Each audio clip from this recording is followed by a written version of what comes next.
kuna tatizo Yanga wanaenda kulitengeneza, tupo kwenye mchakato wa kulitibu. Ni maneno ya mchambuzi wa soka kutoka hapa Tanzania anayejulikana kwa jina la Tagato J Tagato, ambapo ameweza kuzungumza baada ya klabu ya Yanga kuweza kudai kwamba watawaingiza mashabiki, wataingia bure kwenye mchezo wao wa marudiano dhidi ya Silver, huku wengi wakibeza kutokana na uwezo wao kwamba wao ni klabu ambayo inadai kwamba ni klabu ya kwanza na thamani yake ni bilioni 100, hivyo hawana haja ya kuweza kuingiza mashabiki bure. Kwa mjibu wa Tagato J Tagato, anasema kwamba kuna haja gani kuwa na tofali la ubingwa halafu mechi bure unaambiwa watu wachangie kwa ajili ya kuifanya timu iwe imara, iwe na uchumi uliosimama kwenye yale matukio muhimu, unawapa mseleleko. Mimi hili sikatai kwa 100%, lakini kuna tatizo kubwa wanaenda kulitengeneza, ambapo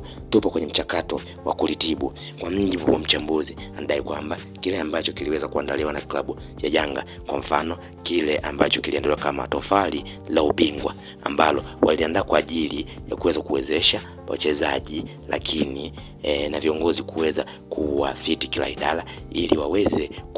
kupata matokeo mazuri na baadaye kuweza kuchukua ubingwa. Lakini baadaye tofali hilo lilikuja kuonekana likitolewa mchango sehemu nyingine kabisa. Kwa mjibu wa mchambuzi, anadai kwamba kama sehemu kama hizo ngumu unaambiwa uchangie, yani uchangie tofali la ubingwa, wakati kwenye mechi kama hiyo ya marudiano na Silver ilitakiwa uchangie, lakini unapewa kamseleleko, basi kwa upande wake anaona kwamba huenda kuna tatizo ambalo linatengenezwa pale Yanga ambalo litawafanya wasiaminike na mtu yoyote ambaye yupo kwenye upande huo, kwa kuwa wataona kama wanawachanganya mashabiki. Kwa nini wapewe mechi bure kuingia wakati wanaambiwa wachangie kwenye tofali la ubingwa ambalo litawapa mafanikio zaidi kwenye mechi kama hilo? Anadai kwamba wapo kwenye mchakato wa kuweza kulitibu tatizo hilo, lakini wanaona kwa ukubwa kabisa kwamba tatizo hilo haliwezi kutibika kwa kuwa linaandaliwa